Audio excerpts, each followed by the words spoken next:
ایک بادشاہ اپنے وزیر کے ساتھ بھیس بدل کر گشت لگایا کرتا تھا۔ ایک دن وہ اور اس کا وزیر گشت لگا رہے تھے کہ انہوں نے ایک جگہ پر لوگوں کا ہجوم دیکھا۔ تمام لوگ ایک لاش کے ارد گرد کھڑے تھے، مگر کوئی اس کے قریب نہ جاتا تھا۔ بادشاہ نے وہاں کھڑے ایک آدمی سے پوچھا کہ لوگ اس لاش کو کندھا کیوں نہیں دے رہے؟ تب ایک آدمی نے بتایا کہ لوگوں نے اسے ہر رات شراب خانے اور ایک بوڑھی بیوہ کے گھر کے باہر دیکھا ہے، اس لیے اس کے غلط کردار کی وجہ سے کوئی اس کو کندھا نہیں دے رہا۔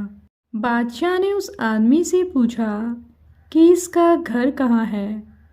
اس آدمی نے بادشاہ کو اس کے گھر کا پتہ بتایا۔ بادشاہ اپنے وزیر کے ساتھ اس آدمی کا گھر ڈھونڈنے کے لیے نکل پڑا۔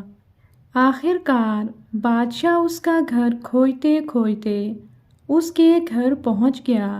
بادشاہ کی ملاقات اس آدمی کی بیوی سے ہوئی۔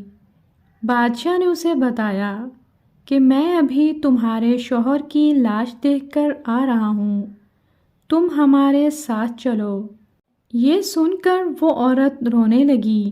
بادشاہ اور اس کا وزیر اس آدمی کی بیوی کو لے کر اسی جگہ پہنچ گئے جہاں لاش پڑی تھی۔ بادشاہ نے اس عورت سے پوچھا، کیا تمہارے شوہر کا کردار اچھا نہیں تھا؟ کیونکہ لوگ اس کی لاش کو کندھا نہیں دے رہے۔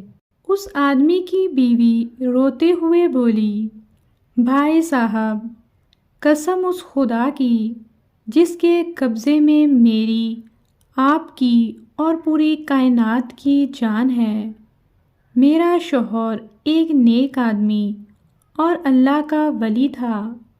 لوگوں نے ہر رات اسے شراب خانے اور بوڑھی بیوہ کے گھر کے باہر تو دیکھا، لیکن سچائی کوئی نہیں جانتا۔ میرا شوہر رات شراب خانے جاتا اور وہاں سے 10 مٹکے شراب کے گھر لا کر اسے بہا دیتا اور کہتا کہ میں نے 10 مسلمانوں کو شراب کی لعنت سے بچا لیا۔ اس کے علاوہ وہ بوڑھی بیوہ کے گھر جاتا اور اسے ہر روز تھوڑی سی رقم اور کھانا دیتا تاکہ وہ اپنی جائز ضروریات کے لیے کوئی غلط کام نہ کرے۔ وہ بوڑھی بیوہ اسے اپنا بیٹا مانتی تھی۔ میں ہر دفعہ اس سے کہتی کہ اگر تمہارا یہی طریقہ رہا تو کوئی تمہاری لاش کو کندھا بھی نہیں دے گا۔ اس پر وہ کہتا کہ تم اللہ پر بھروسہ رکھو، میرا جنازہ بادشاہ وقت اور بڑے بڑے علماء پڑھائیں گے۔ یہ کہہ کر وہ عورت چپ کر گئی۔ بادشاہ نے کہا، بہن، میں ہی بادشاہ ہوں اور تمہارے شوہر کا جنازہ میں ہی پڑھاؤں گا اور بڑے بڑے علماء کرام کو بھی بلواؤں گا۔